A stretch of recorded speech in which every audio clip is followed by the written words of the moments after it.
Take off na ko karon from Carmen going to Luon para sa endurance Negros tomorrow.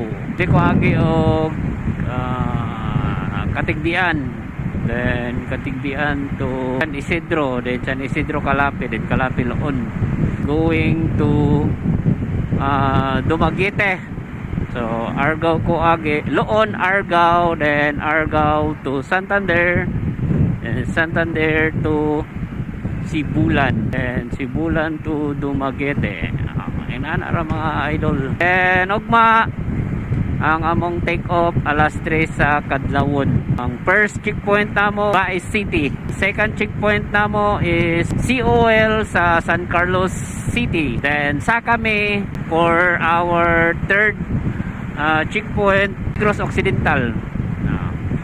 And then going to Talisay, and sa next na mga checkpoint is sa Escalante, Escalante City.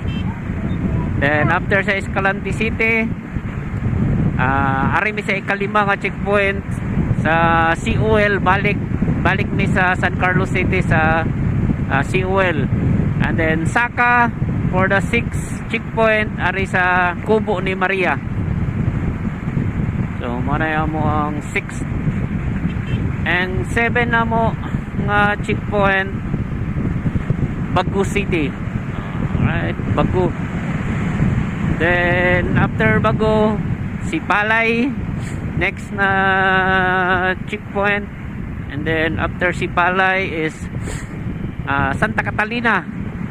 Then after Santa Catalina, Siaton.